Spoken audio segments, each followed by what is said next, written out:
Toi, là, oui, toi, citoyen de l'Imperium. As-tu payé ta dîme impériale? Tu n'as pas de Holy Energy dans ton shaker? Alors prépare-toi à subir un exterminatus. Bon, heureusement pour toi, l'empereur est miséricordieux. Mais n'attends plus. Holy, c'est une boisson sans sucre, sans calories, écolo et avec assez de puissance pour te tenir éveillé plus longtemps qu'un Space Marine en croisade. Perso, je tourne au goût Raptor ainsi que le Piranha. C'est la boisson parfaite pour se faire plaisir sans culpabiliser. Si tu es un Space Marine en croisade et que tu fais du sport, la gamme hydratation est pour toi. Si tu es un seigneur de Terra, la gamme Ice Tea. Et si tu es un démon de Slaanesh, la gamme Milkshake. La gamme énergie est remplie de caféine qui sera donc parfait pour purger l'hérétique et du Xeno au nom de l'empereur. N'oubliez surtout pas d'utiliser les codes du Codex Astartes pour bénéficier de réductions. C'est bien meilleur pour la santé que toutes les boissons du marché, et bien moins cher. On arrive à 500 ml pour 80 centimes d'euros la portion, ce qui est assez abusé. Dites merci à l'Imperium. Vous le savez peut-être ou vous ne le savez pas, mais l'Imperium de l'humanité est gigantesque. Il y a des millions de mondes, des milliards de soldats, des flottes, des titans et des Space Marines. Mais même l'Imperium de l'humanité n'est pas éternel. Même cette entité gigantesque peut mourir. Et sa mort pourrait venir de quelques individus. Des noms que l'on murmure comme des malédictions. Des champions du chaos. Et leurs visages sont gravés dans 10 millénaires de guerre. Chacun de ces champions est une légende vivante, une apocalypse de puissance. Mais la vraie question que l'on doit se poser est lequel de ces seigneurs pourrait vraiment détruire l'Imperium et lequel a failli le faire. Aujourd'hui, on va plonger dans les ténèbres du 41e millénaire pour découvrir tout cela et encore bien plus de choses. Mais avant de commencer, n'oubliez pas que vous êtes 50% de la chaîne à ne pas être abonné, alors abonnez-vous au nom des dieux noirs ou attention à l'Inquisition qui risque de vous taper dessus justement parce que vous n'êtes pas abonné. Maintenant que vous avez rectifié cette erreur, il est temps de commencer.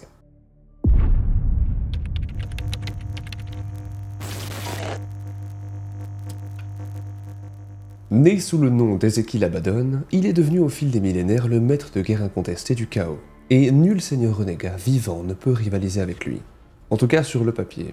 Autrefois premier capitaine des Luna Wolf, les fils chéris d'Horus, il prit les rênes de sa légion après la chute de son primarque durant l'hérésie. C'est d'ailleurs lui qui transforma les Luna Wolf, qui sont ensuite devenus les Sons of Horus, qui maintenant sont devenus la Black Legion.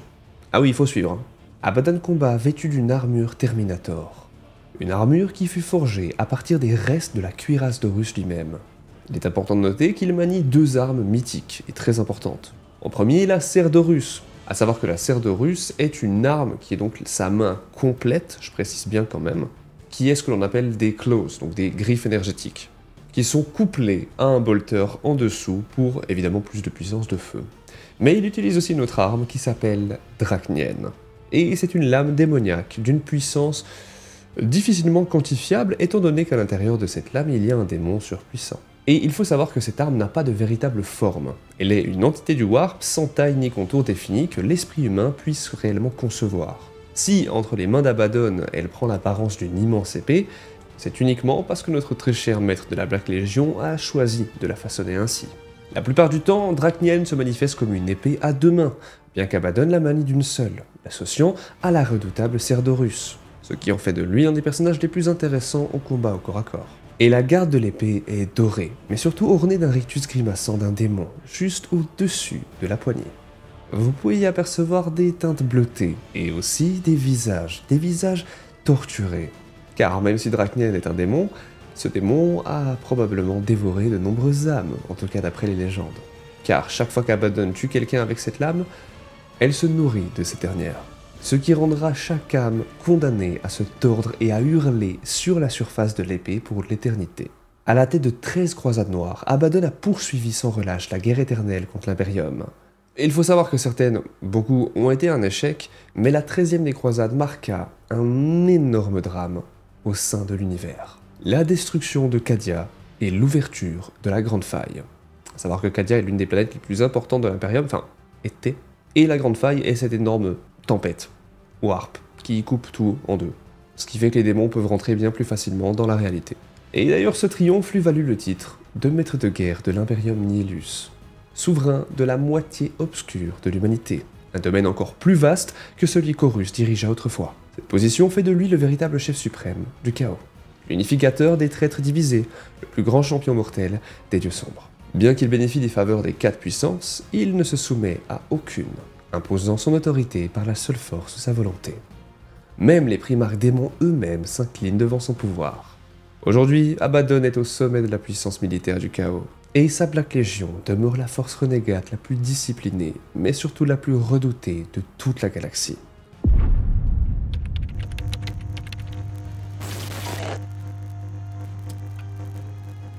Calas Typhon, de son nom d'origine, naquit sur Barbarus, le monde brumeux où Mortarion, le futur primarque de la Death Guard, avait grandi. Fils d'un seigneur inhumain et d'une mortelle, il hérita d'une constitution redoutable et de puissants dons psychiques. Ce dernier fut recruté durant la Grande Croisade, et il devient l'un des meilleurs guerriers de la Légion. Il gravira ainsi les échelons jusqu'à devenir le premier capitaine. Officiellement, il dut renoncer à son rôle de Psyker. Je le rappelle, c'est simplement quelqu'un qui a des pouvoirs psychiques, car Mortarion détestait et craignait les pouvoirs du Warp, la dimension des démons. Mais en secret, Typhon continua d'entretenir ce lien, se préparant à un destin bien plus sombre.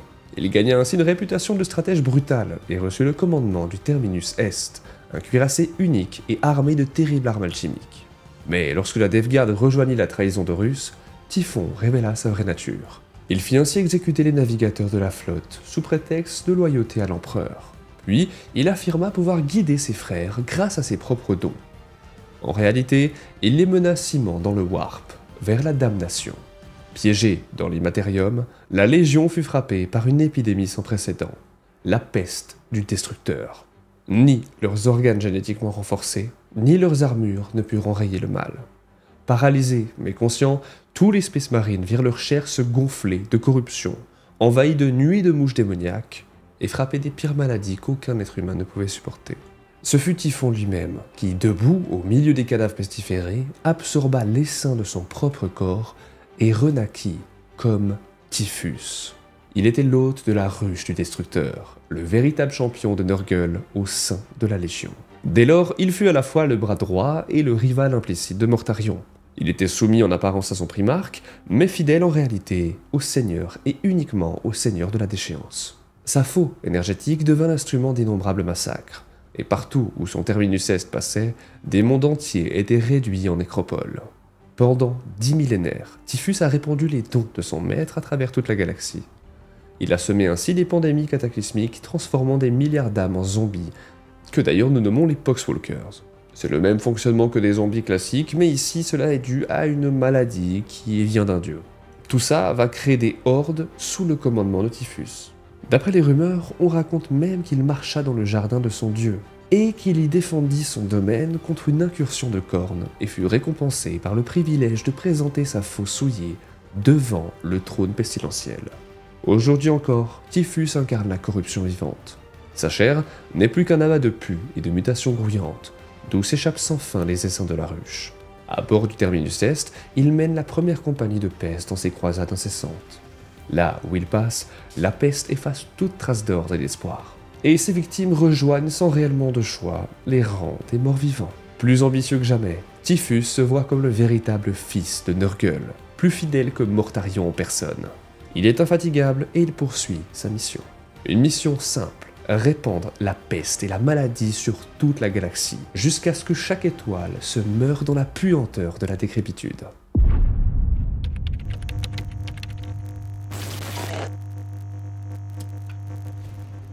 Sorcier des Thousand Sons et champion de Tsench anciennement connu sous le nom d'Azek Ahriman, il fut l'archiviste en chef des Thousand Sons et demeure aujourd'hui l'un des plus redoutables sorciers de la galaxie. Premier capitaine sous l'autorité de Magnus, le primarque des Thousand Sons, il joue un rôle central dans la quête insatiable de sa légion. Une quête pour traquer le savoir ésotérique et les maîtrises des arts psychiques. Mais son destin bascula avec le rubrique d'Ahriman, un rituel désespéré visant à libérer ses frères de la corruption mutagène. Si l'incantation sauva certains des Thousand Sons, elle condamna la majorité de la Légion à devenir de simples enveloppes d'armure, habitées par de la poussière. Des automates ne servant rien d'autre qu'un dieu. Pour cet acte, Magnus le bannit, le condamnant à errer à travers les étoiles. Depuis, Ahriman parcourt la galaxie en renégat, traquant les secrets occultes et les arcanes interdits, cherchant toujours à inverser le destin tragique de sa légion. Sa puissance psychique n'a d'égal que celle des entités démoniaques, et sa maîtrise de la sorcellerie le place au sommet des mortels capables de manier le Warp. Il brandit le légendaire bâton noir d'Ahriman, et il manie aussi un pistolet bolter imprégné de magie. Et évidemment, comme tous autres Space Marines, il a une armure énergétique. Typhus était d'ailleurs le même principe. S'il est souvent désigné comme un seigneur du chaos, les titres de grand sorcier des Thousand Sons lui correspondent davantage.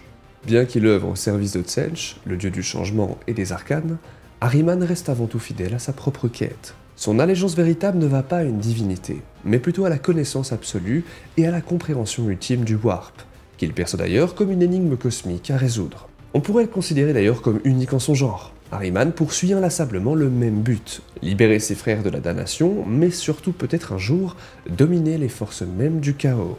Il cherche à devenir le personnage avec le plus de pouvoir, et comme on le sait tous, le savoir est le pouvoir.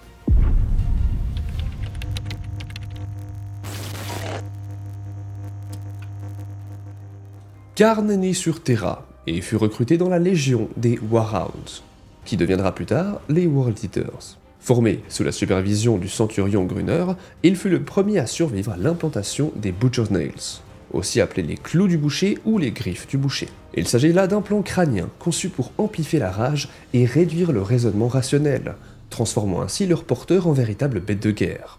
Le tournant décisif survint lors de la bataille de Scalatrax, un affrontement sanglant entre les World Eaters de Karn et les Empereurs Children. Pris dans le froid glacial et la tension extrême du conflit, Karn perçut la peur et l'hésitation de ses frères comme une provocation. S'embrasant littéralement de fureur, il incendia les abris, massacra ses amis et ennemis, et il déclencha l'effondrement de la Légion en des petites bandes de guerre autonomes. À cause de lui, la Légion était détruite, et tout cela était dû à son excès de rage incontrôlable. Pour beaucoup, Karn incarne la fureur pure. Sa rage est constante, presque bestiale, mais elle s'accompagne d'un sens stratégique dans le chaos du combat. Rappelons-le, il manie une arme très connue, j'ai nommé Gorechild, une hache tronçonneuse ancienne, et cette arme a été transmise par son primarque, Angron.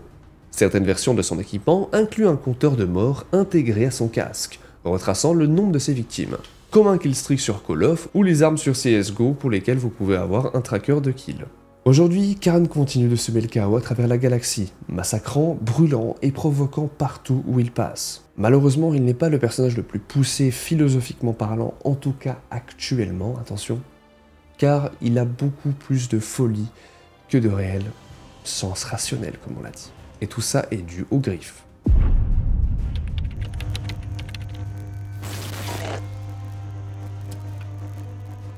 Champion de Slaanesh, Lucius est voué à parcourir la galaxie en tant qu'incarnation immortelle de la douleur et surtout de la décadence. Autrefois, il était un duelliste fier et inégalé des Empereurs Children.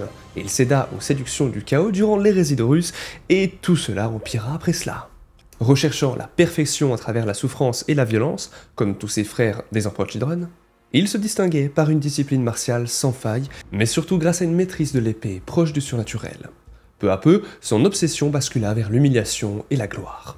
Sa déchéance accéléra rapidement lorsqu'il massacra brutalement des alliés loyalistes et se soumit au prince noir, le dieu Slaanesh.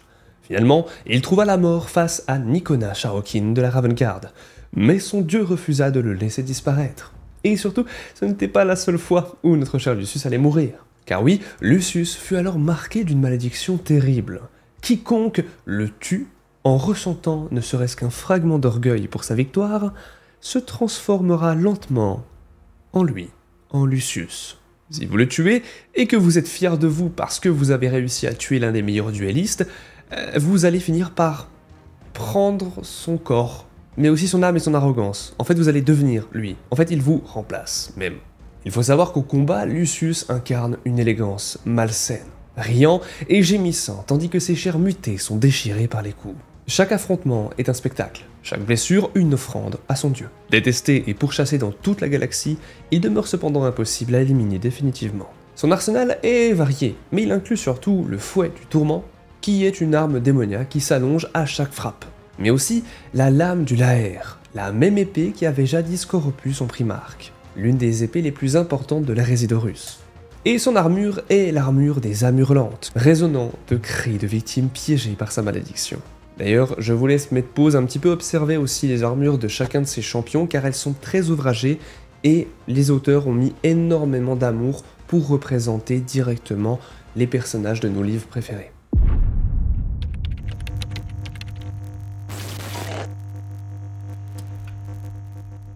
Né sur Colchis, le futur Erebus grandit dans la cruauté et l'amertume.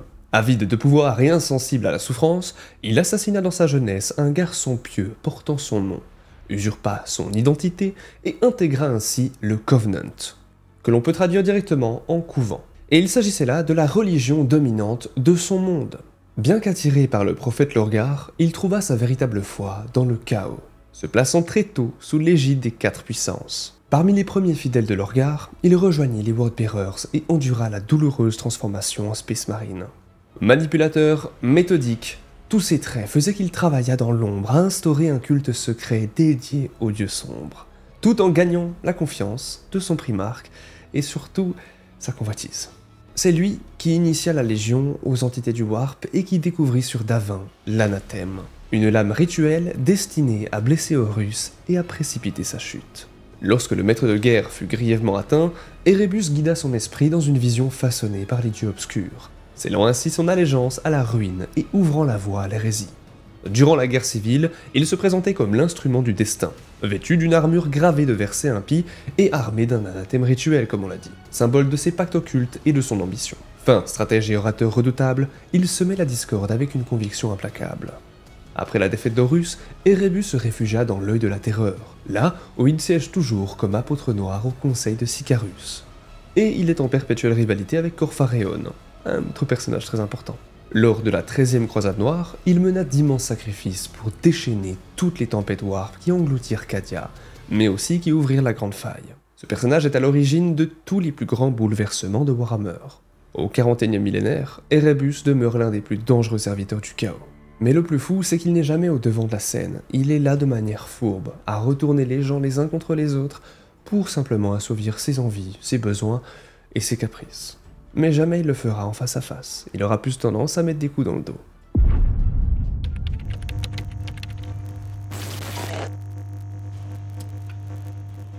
Autrefois nommé Luft-Huron, alors je vais mettre à l'écran la manière dont vous l'écrivez, ce prénom, parce que c'est horrible à dire.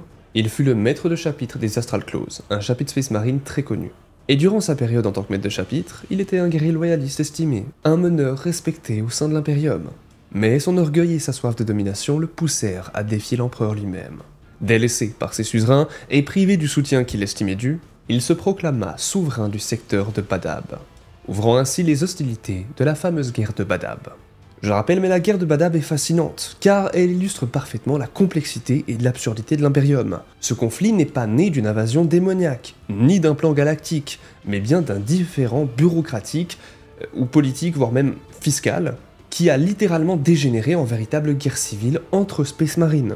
Et ce qui la rend encore plus unique, c'est qu'elle a mis en avant des chapitres peu connus, comme à l'époque les Lamenters, les Executioners, les Carcharodon ou les Minotaurs, qui maintenant sont devenus justement assez célèbres, tout en montrant comment des Astartes restés loyaux pouvaient s'entre-déchirer au nom de l'empereur. Grâce à certains livres, comme les ouvrages d'Imperial Armor de Forge World, cette bataille a été détaillée avec soin, offrant ainsi une fresque riche en intrigues politiques, trahisons et combats fratricides de Space Marine surhumains. Et enfin, elle a donné naissance à l'une des factions de renégats les plus marquantes, les fameux Red Corsair, de Huron, qui sont devenus des acteurs majeurs du 41e millénaire. Je le rappelle, petite anecdote, mais ils ont réussi à capturer et rebooter Guilliman, rien que ça.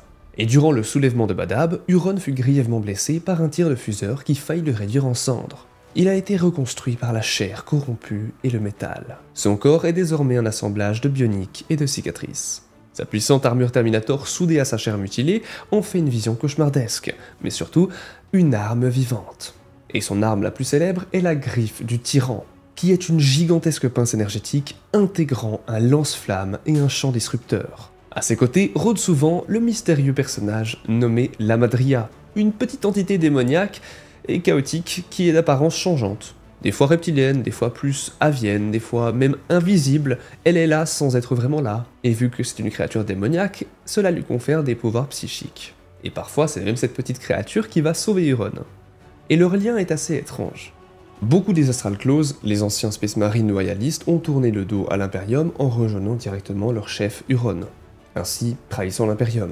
Ils sont maintenant considérés comme des renégats et des traîtres. Ils passent maintenant leur temps à faire des pillages et à récolter toutes les ressources qu'ils peuvent dans l'œil de la terreur et au-delà. N'oublions pas qu'Huron est l'un des personnages les plus importants actuels car il est possible qu'il rivalise avec notre très cher Abaddon, en tout cas d'ici quelques temps. Je tiens aussi à rajouter qu'il n'a de fidélité à aucun dieu du chaos. Mais certains essaient de le corrompre, mais à chaque fois, il a renoncé.